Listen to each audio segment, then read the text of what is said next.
So rejection feels really, really painful. Abandonment also feels really, really painful. I don't think any human being likes the feeling of being abandoned by especially a loved one or rejected by a loved one.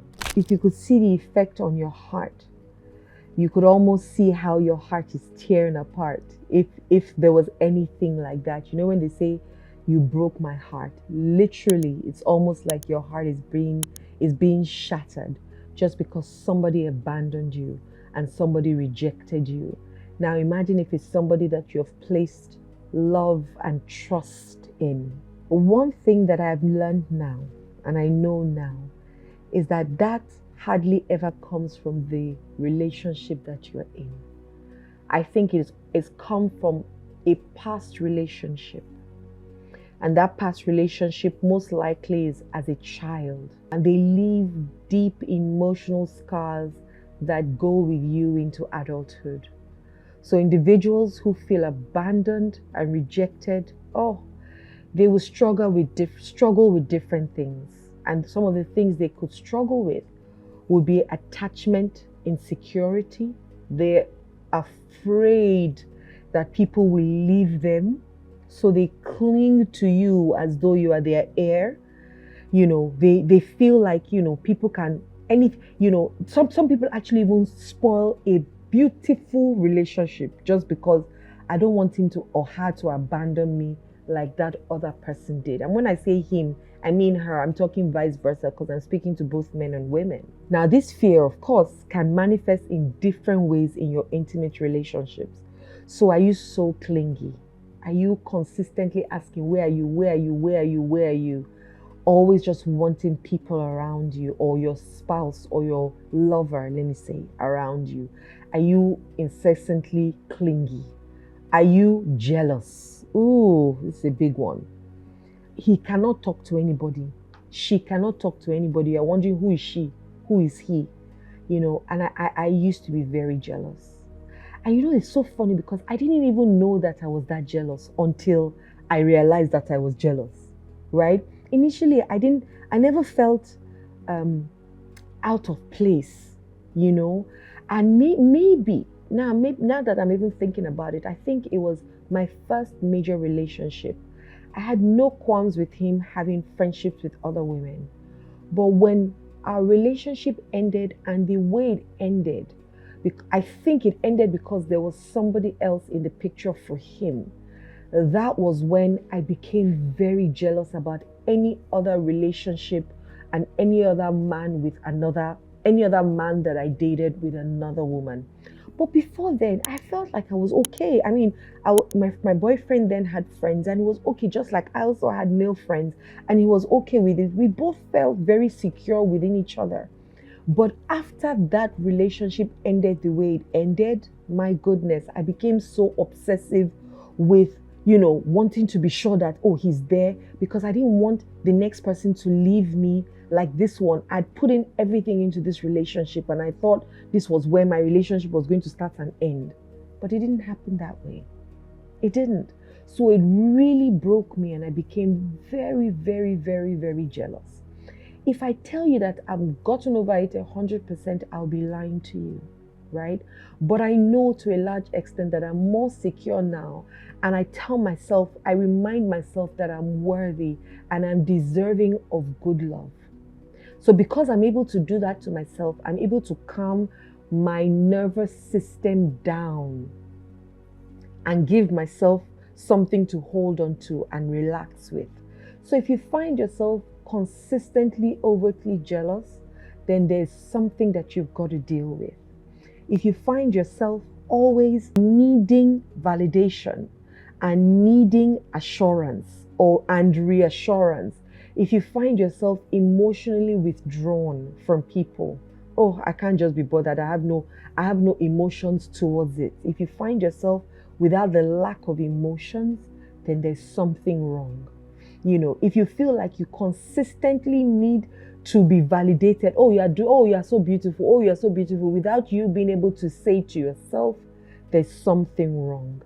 If you need it excessively, because once in a while it's not bad, But if you need it excessively and all the time, you cannot live without it, then there's something wrong. It can honestly place undue pressure on your relationships. Let me tell you a story. I used to, I would dress up then and I'll be expecting that, oh, I'm dressing up for my husband. I want him to see me and tell me how beautiful I look. And I will be passing him front, back, front, back. He won't say anything. So I used to think, what's going on? Is it that he's not seeing me? Then maybe one day where I dress a particular way, he will look at me and say, I don't like that dress or I don't like that skirt. So I started thinking that, oh, so you see the ones that you don't like, but the one that is now I think is nice, you don't say anything about it. And one day I asked him that, why is it that you only comment on the things that are not looking nice? And he said, well, if I'm happy with the way you look, then I'm happy with the way you look. I don't need to say anything. But if I'm not, then that's when I believe I need to say something. And I told him, I said, I think you also need to say when it's nice as well.